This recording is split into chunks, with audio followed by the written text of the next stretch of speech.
Well, hello, I'm Kandi Spangler. This is my first podcast.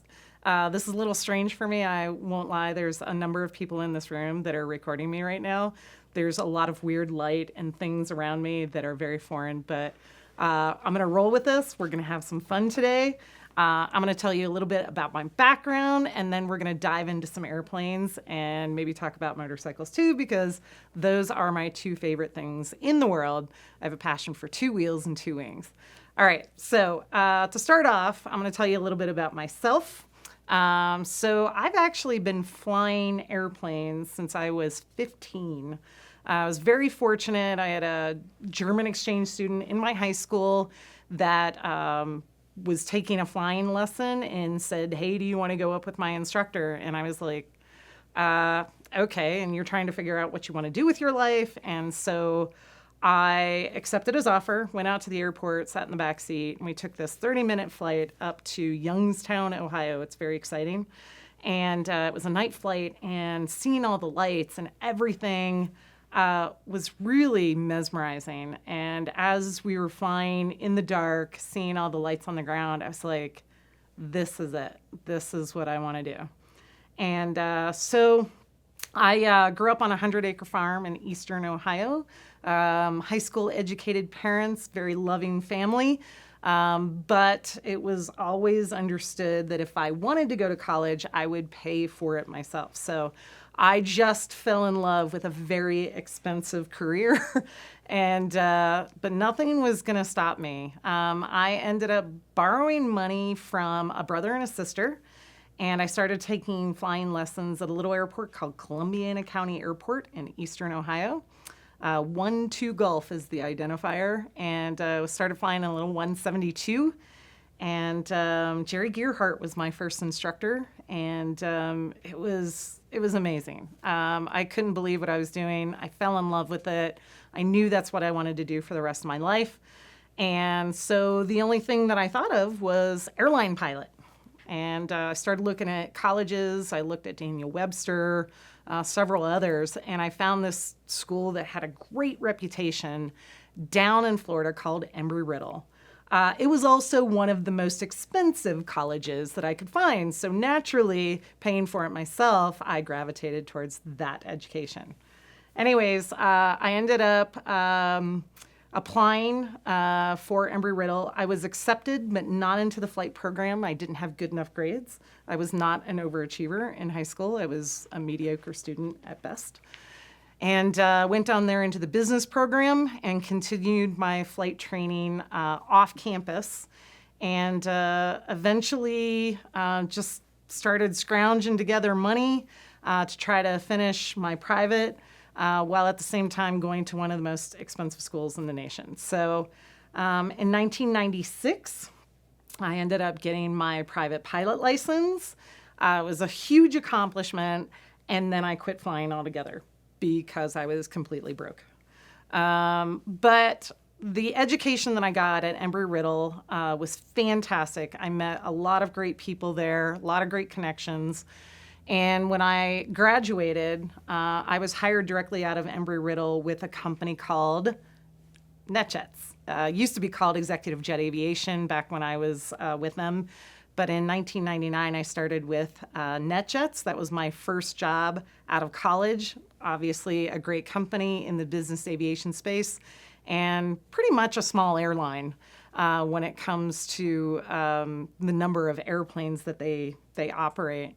Ironically, I met this guy that I thought was really cute at the time, and we started dating, and I later married him.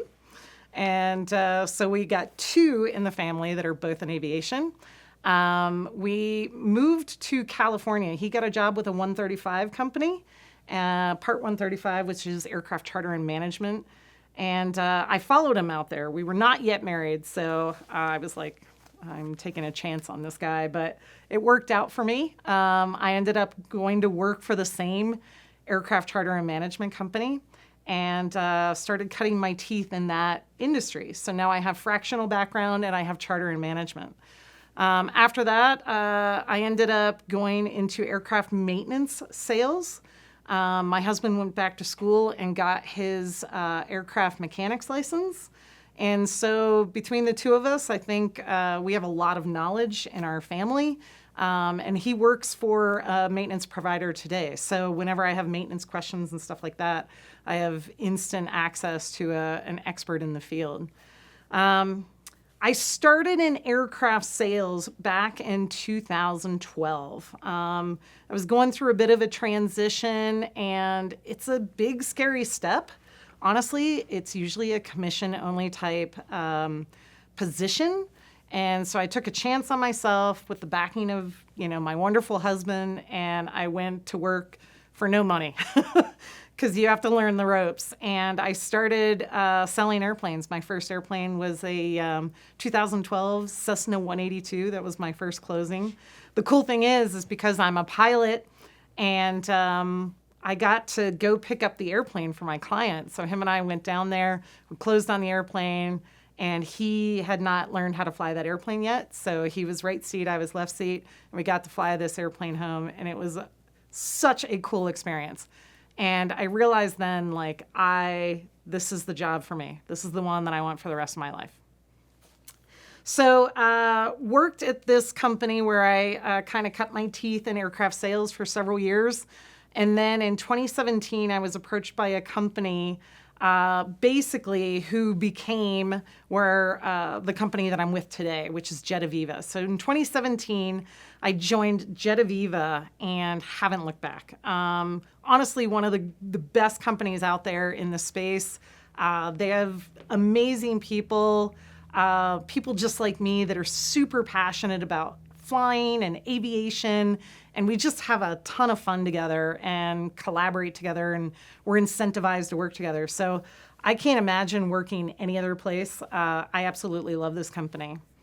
So another thing that I wanted to talk about during this session, we're going to talk about how I approach new clients when they come to me and they say, hey, thinking about buying an airplane. So we're going to talk about that. And then I'm going to get into a little bit of a specific make and model called the Citation XL. My expertise within jetAVIVA is in the Citation XL series, so the XLS, XLS Plus, and then from there I go into the Citation Latitude, the Citation Longitude, and the Sovereign series, so the Sovereign and Sovereign Plus. So those are my make model expertise, and I follow those markets on a daily basis. And dare I say, nobody knows my markets better than me. Certainly in the XL series, I know that airplane pretty well. But let's dive into how I approach when a new client comes to me and they want to buy an airplane. So the most important thing for me to really dive into is the mission. There's a lot of different makes and models of aircraft out there, and it's super important before you get into what you can buy for your money based on your budget, and it's certainly important, and we'll get to that, but you need to get into mission. Mission is the most important aspect to buying an airplane. You want to make sure that you're getting into the right airplane. It's a lot of money, so this is where we want to get it right. The first thing that we want to do is talk about how many passengers you have and where you're going frequently. So if you are going to the Turks and Caicos once a year, we're not going to actually look at that as a place that we want to go consistently nonstop. If you're going there 4 times a year, we might want to look at something that you can get there every time nonstop. But the reality is we want to get about 80% of the missions nonstop for you, 80 to 85, because let's face it, if I had an unlimited budget and I could buy you a huge airplane, we could get you there 100% of the time. But now you're paying a lot of money for something that you don't need 80% of the time. So mission is something that we dive into. We want to know how many passengers you're taking, how many bags are you typically taking, how tall the passengers are, what airports you're flying into. As you know, these airplanes have a lot of different capabilities, And with that, they have speed or landing distance. Usually the faster the airplane goes, the longer runway it needs. If it goes slower, typically it can operate in and out of very short runways. So the idea is that we're really diving into your mission. And quite frankly, that has a lot to do with how you're traveling today. If you're using fractional, if you're chartering, if you're on the airlines, it's a little harder to estimate what your mission is truly going to be because you're at the mercy of the airlines and stops and stuff like that. So I highly recommend chartering at least a few times to see what airplanes you really like, which were comfortable. Until you get on board and hear what the sound levels are, the vibrations, it's hard to really gauge what airplane is your favorite. So we're going to look at mission, then we get into budget. And a perfect example of the budget range is the XL series. Let's say we find that the XL is the perfect airplane for you, the XL series. Well, an XL that was manufactured in 1998, which is the first year the XL came out, you can buy that airplane for about $3 million.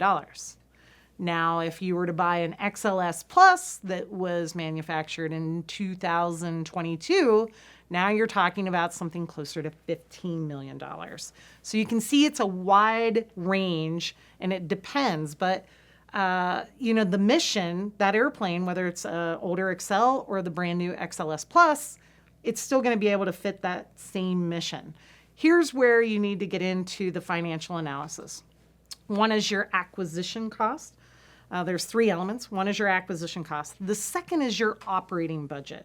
This is going to be your fuel burn, your maintenance costs, things like of that nature. Typically, the older the airplane is, the more maintenance costs you're going to have. The newer the airplane it is, especially if it's under warranty, much cheaper to operate, right? The last piece of the puzzle, and this is one that people don't often think about, is residual value. All of this needs to be added up in order for you to pick the right airplane and the budget for you. If you're getting into an old Premier 1A, if you want, look that up online. They're kind of old dogs. They were actually really nice airplanes and they were fast, but you can't give them away. So my point in telling you that is acquisition cost very low, right? Operating costs probably higher because there's not a lot really out there flying anymore. But third, you might be the last owner. So is it really a better buy? Don't know. But we'd like to take that full financial picture into account. The other thing you have to consider when you're looking at age and your budget is if you plan on financing the airplane. Typically, banks don't like to finance anything older than 20 years old when it comes to airplanes. So think about, even if you're buying cash, if your hold time, if you plan on buying the airplane and keeping it for 3 to 5 years, if you buy an airplane that's 15 years old today, when you go to sell that airplane, the people or the pool of buyers out there looking to purchase your airplane when you're done with it has probably shrunk a little bit because they're not going to be able to get good financing on it. So these are all things that we look at when we look at mission, we look at budget, and then we've got all the little nuances, right? Let's say you have an unlimited budget, you can get into the $8, $9, $10 million range. Now we're talking about creature comforts and things of that nature that you might get in a newer airplane. Avionics, different upgrades, Wi-Fi. These are all things that we look at when we go to buy your airplane. All right, so now you've decided that the XL series aircraft is for you. So what is the big difference between the $3.1 million airplane and the $15 million airplane? What are you really getting for your money? So let's dive into that a little bit. So the XL was first introduced back in 1995. And what they did, this is typical Textron too. We call it Mr. Potato Head of airplanes. They go to the parts bin. They don't redesign things very often. So what they did is they took the wing of the Citation 5 Ultra, great short field performer, and they mated it to the fuselage of the Citation 10. Nice big cabin, very spacious inside. And so what you got was this efficient, great short field performer with a spacious cabin. Now you have your office in the sky. So they introduced this airplane, and the first certified airplane was delivered in 1998. The first few iterations, not like anything you've seen out there, because there was only a few produced, but when you got onto the airplane, as you went up the main entry door, there was actually an aft-facing seat right across from the main entry door, and then you had the typical four-place club and the two forward-facing aft seats. They got rid of that very quickly, and they adopted the design where you have that side-facing seat across from the main entry door, or two-place divan, depending on the configuration. So the XL was hugely popular, mainly because of NetJets. NetJets picked up a huge order, and they operated, I think, somewhere around 86. I'm guessing a little bit, only because I managed the XL fleet when I was at NetJets. So I at least visually know what tail numbers were there. But it was wildly popular. Dispatch reliability was great. Service, support, pilots loved it. It was a very reliable airplane. And so it's no surprise that they came out with 2 iterations since, actually 3 now with the Gen 2, and they just announced the new version of the XL series, which is called the Ascend. I'll get into that a little bit later. Let's get back to the XL. So the XL had the Primus 1000 system in it. Good avionics system, not great. It's a little difficult to support now. Getting parts availability for that avionics suite can be a little cumbersome. There's a solution, and I'll get to that in a minute as well. When they came out with the XLS in 2004, they had really perfected everything. They installed LED lighting as standard. The APU was also standard on the XLS. They also incorporated single-point fueling as standard and externally serviceable lav as standard. The Primus 1000 avionics suite was also much more integrated. They had 2 flight directors that were slaved, and they replaced the N1 and N2 tapes with the electronic engine information system that's right there on the front of the avionics suite. And so it was these great upgrades.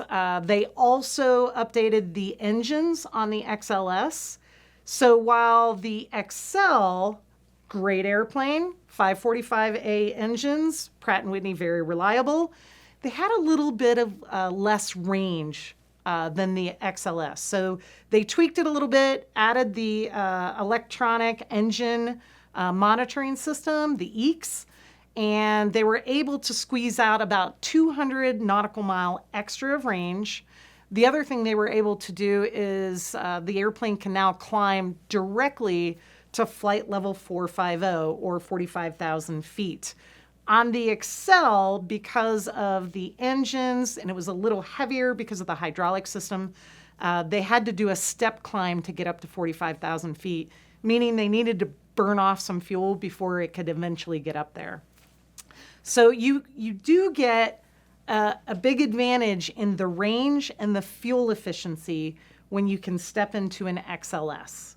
Still have the Primus 1000 system, it's just more integrated on the XLS. Then in 2008, they came out with the XLS Plus. This is where they really made a lot of changes to the creature comforts. So the seating in the back, the seats were actually 2 inches wider. Seats were redesigned, LED lighting throughout, of course, and they changed the avionics suite to the state-of-the-art Proline 21. This was the best in the industry when it came out. And the engines also had a slight upgrade. They introduced the full authority digital electronic control, or FADEC. And so you had very efficient engines, same amount of range though as the XLS. So now, if you're asking yourself, with this antiquated, Primus system that was in the XL, why would I ever consider that airplane? We have a solution. Several years ago, Garmin came out with an STC, which is a supplemental type certificate. I had to think about that for a second. Supplemental type certificate for the G5000. This means you have state-of-the-art, the most advanced avionics you can now take and install into your XL and XLS. And now recently, they've announced it for the XLS Plus. The G5000 upgrade, today's dollars, runs about $650,000 to $800,000 to install. I definitely see that you're getting close to a dollar for dollar return if you go to sell that airplane when you have a G5000. Highly desirable. In fact, you can't even get a G5000 XL from the factory today. That will come out with the Ascend, but the XLS Gen 2 is still the Proline 21. So state-of-the-art avionics, you can buy a cheaper airplane, put the Garmin avionics, and be more advanced than what you can get from the factory today. I've just saved you a bunch of money. Give me a call. I can save you some more. All right, so now we're gonna talk a little bit about the Gen 2 that came out in 2021. Not a lot of excitement around this model. They didn't do a whole lot. We were expecting the G5000 when Textron announced it, but a lot of it is more just creature comforts, and you're paying more money for it. But last year, they had announced the new iteration of the XL series, which is the Citation Ascend. And the Ascend is interesting. It's the same type certificate. They don't have to get it approved by the FAA. The big change with that is you can get it with the dropped aisle flooring like you get in all the other XL series, or you can get it with a flat floor design like the Latitude or the Longitude. This is becoming much more popular today to have that flat floor design. The problem is they didn't redesign the cabin. So all they've done is really cap where that drop aisle is, which is a little more than 5 inches. And so you're just losing 5 inches of headspace as you walk through the cabin to get a flat floor. We'll see what the marketplace says and what the demand is. But initially, I don't see the appeal with the flat floor given the current design. If I wanted a flat floor and that spacious feel of a cabin, I'm probably going to upgrade into a Latitude or a Longitude, but the Latitude would be the next sequential step up. All right, so now we're going to talk a little bit about costs of operating these airplanes. The number one expense that you're going to have in operating the airplane, any airplane, is going to be fuel. This varies widely depending on where you're based, so across the country, across the world. I'm not going to get into some of the membership programs and fuel card programs that you can get, but certainly this is an area where you have the ability to save a lot of money, whether it be with a management company who has contract rates or you have memberships and stuff like that. But it is your number one cost. The second thing that you're going to need to consider is the pilots. Pilot salaries are actually going up substantially in the last 3 years. This is because, and I'm sure it's no surprise, the airlines are in desperate need of pilots, and they're hiring anybody that's got a pulse with a pilot license. This means that your pilots are going to be prime targets for the airlines to steal. We've seen a lot of attrition in the business aviation industry due to the airlines hiring them out. The reality is the airlines offer a much better schedule. They get, 7 on, 7 off, or 5 on and 7 off, and they've got a great schedule and they're able to have a home life. The business aviation industry is a little demanding, especially if you're offering your airplane out for charter when you're not using it to help offset the cost of ownership. It really makes it difficult for a pilot to have any sort of stability or normal life. So you have to consider the fact that you might need 3 pilots so you can give your pilots a semblance of a normal life and scheduled time off and, 5 days on, 5 days off, whatever. So pilot expense has actually gone up quite a bit, not just because of salaries, but because you probably need a third pilot to augment your two-man crew. Flight training is also another area where we're seeing a lot of, not cost increases, but a lot of trouble in booking an initial training or a recurrent training. So it used to be if you hired a pilot, you could send them to training and you could get them in for an initial type rating within 6 weeks or 3 weeks or whatnot. They are booking over a year out. And so if you lose a pilot to the airlines and you have to hire a new pilot, they may not even be able to get the training they need to fly your airplane for a year. So this is very difficult. It's a kind of this snowball effect with salaries and training and whatnot. So I recommend that a lot of my clients work with management companies. This is like running a business. This is not, it's not an easy process or ownership, something that your chief pilot, they can take it on, but a management company is going to give you some economies of scale. They're also going to be able to handle time off for pilots. They're going to get cheaper insurance rates, et cetera, et cetera. So there's a lot of economies of scale to be had by using a management company. There's nothing against the standalone flight department. It's just it requires probably a little more investment to make sure that you're not left on the ground somewhere, pilot sick, whatever. Management costs are another thing to consider. We've got pilots. Insurance, that industry is changing on a daily basis. Thankfully, for the model that we're talking about, it's a 2-pilot crew. If you're looking at airplanes that are single pilot certified, like the CJ series, it's very difficult to get insurance above a certain limit operating at single pilot. So that advantage that you get by paying a single salary, you may lose what you're going after because you can't even get insurance for what you need. So insurance is another big aspect to be looking at the cost. Hangar rent, that's another one that varies widely across the country, depending on where you're located.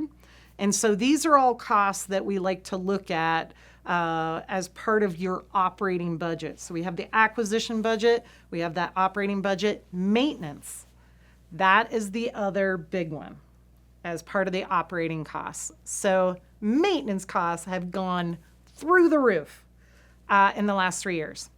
So for an example, an overhaul on these Pratt & Whitney engines. 2019, they were estimating or averaging about $1 million aside for an overhaul. Overhauls on these engines are due every 5,000 hours. Hot sections are due every 2,500. So at 5,000 hours, an overhaul is due. It used to be $1 million. Today, it is $2 million. So if you need both engines overhauled, that is $4 million. Unless you're on an hourly cost maintenance program.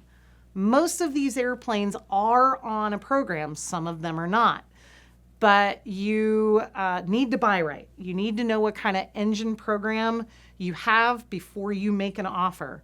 Especially on JSSI and ESP, because you can have different levels of coverage.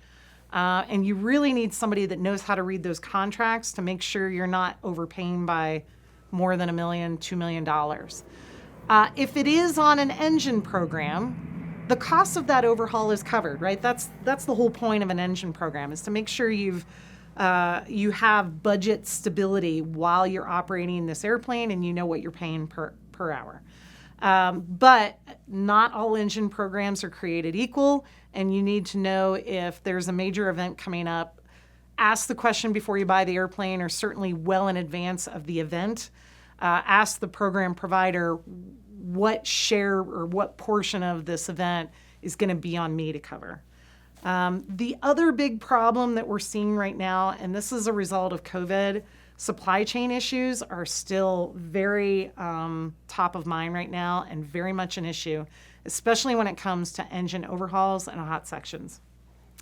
So the main part of this is actually rental engines. So when you go in for an overhaul, it used to be you could turn an air engine around within 5 weeks. Pull it off wing, send it in. They would do the overhaul, and they would give you a rental engine, and then you'd be, back on wing, and your airplane would be up and running. Now they don't have engine rentals, and so when they pull your engine, it's a giant paperweight out there, and so you're down for five weeks, right? No, actually, it gets worse.